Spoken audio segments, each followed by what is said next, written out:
When do you think all of this kind of changed? Because you were in law enforcement in the late 90s, body cams, and now everything is Yes. documented, recorded.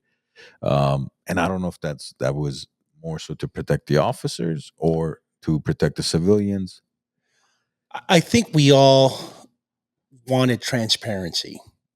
Everybody kept preaching transparency. The incident that happened in Ferguson, right, with Brown, and there's been a lot of these landmark historical incidents where there has been police brutality, not just in California, but of course it's sensationalized. Where if it happened in Missouri, uh, um, Eric Garner, the choke Hmm. pulled from the Yes. guy that happened in New York, and then of course Breonna Taylor, that incident that happened in Right.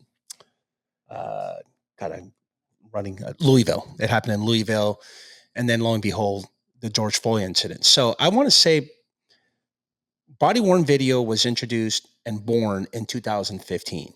Right, LAPD adopted a body worn policy, and we started testing them out late 2015. But it became official that you shall have a body worn video, and then we furnished over 4,000 that were out in the streets, in LA. So it's a good thing. For one, it shows transparency, and you can't bullshit and say, "Hey, Sergeant Marrache, I'm here having a cup at 7-Eleven. I starting my shift, and they come up.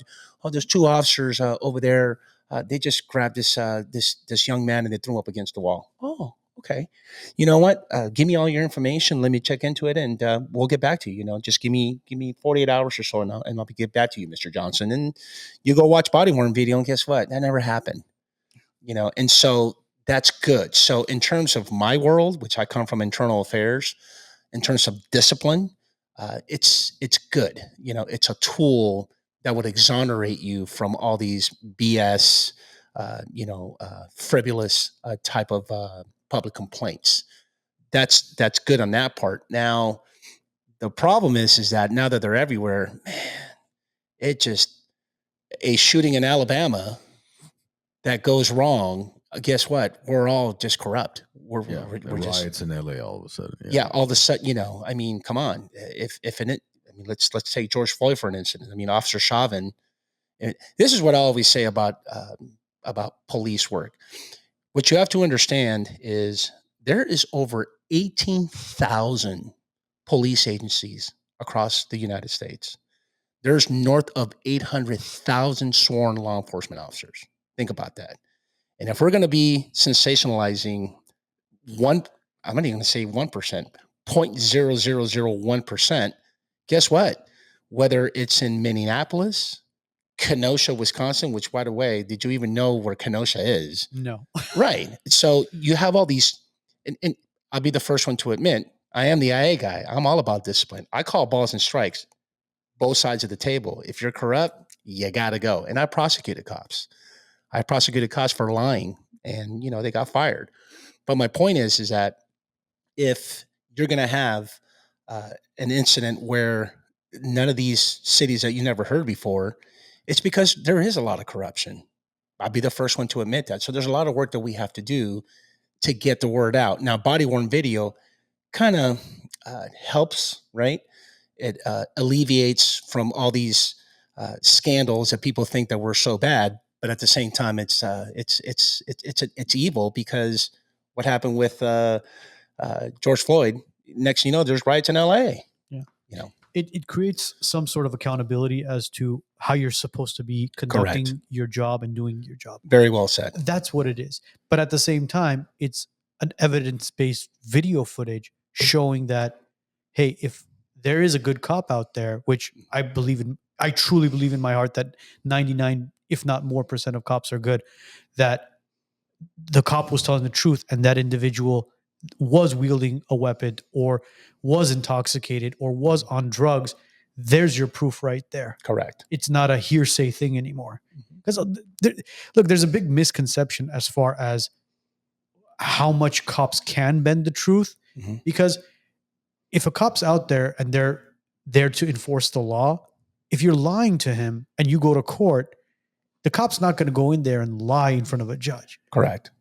he's there to protect and to serve and to make sure you abide the law. So a lot of these individuals think that, oh, cops are crooked. They're this. He's going to go to court. He's going to lie. No, bro. If you broke the law, just fess up to it. Right. And that's one of the challenges that we have with law enforcement, because there is corruption, right? But what I want to make sure that a lot of your audience understands is that it's a very small fraction of the population. I mean, when you're talking over 800,000 police officers throughout the United States, I mean, if we're going to even say 1%, that's the problem is that it's sensationalized. And Do you think it's more than 1%? I don't think it's more than 1%. I mean, 1% is what, 80,000? Correct. 8,000. 8,000. Yeah.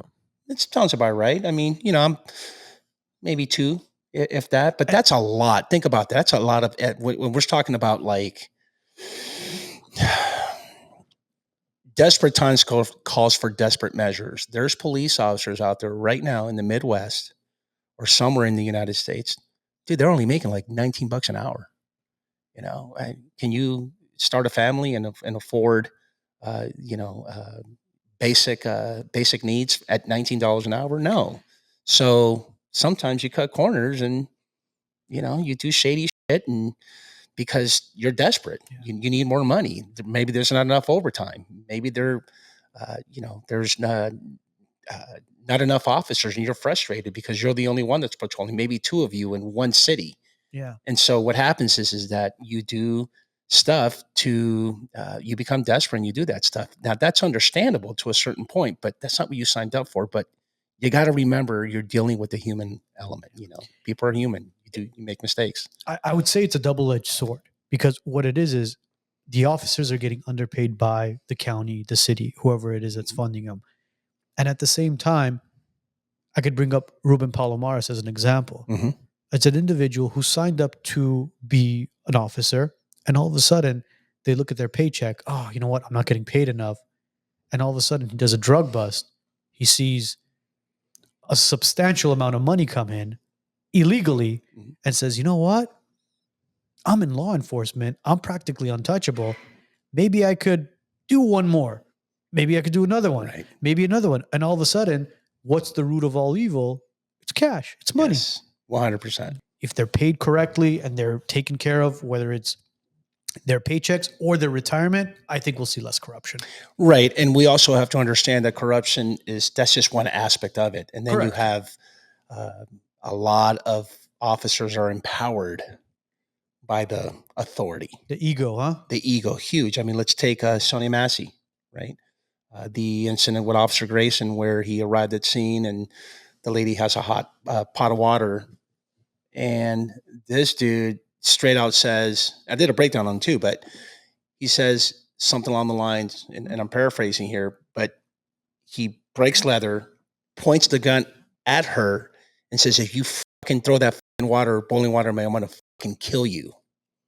Probably not something you might want to say.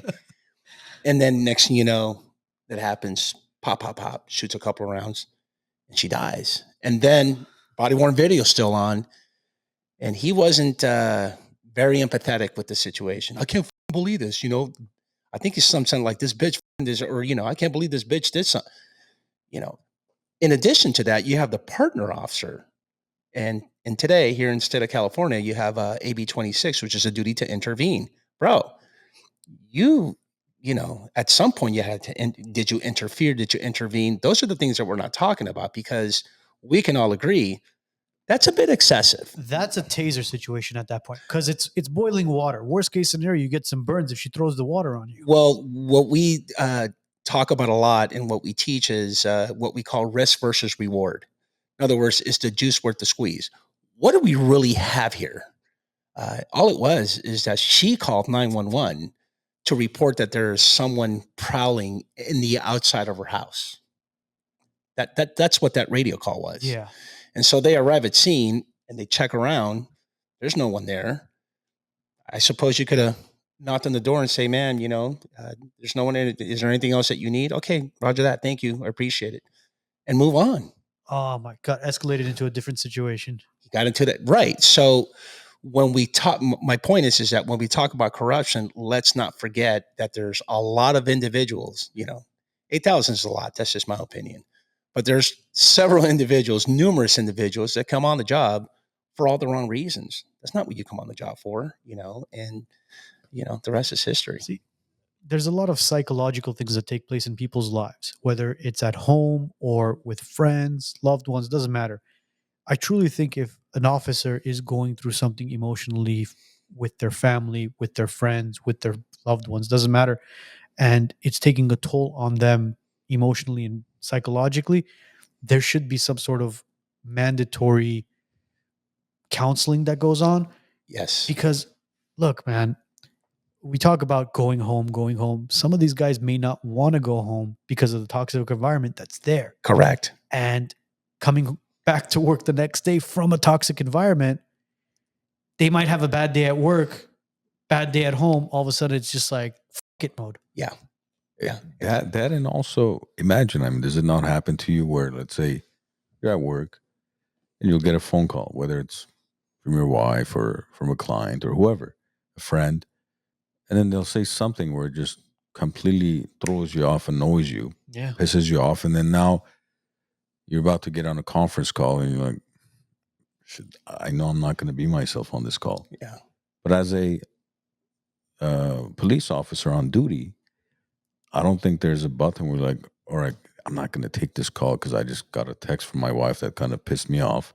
You mind sending, the other patrol officers out there? Yeah. So then you show up there and something even triggers you more. God, man, this chick looks like my wife. Yeah. Just, you know what? I can't do this, bro. To your point, and we are taught, and we're men, we have egos. You know what? We'll shut it down. I can handle this. Mental wellness is not what it was back then, what it is today. Today it is.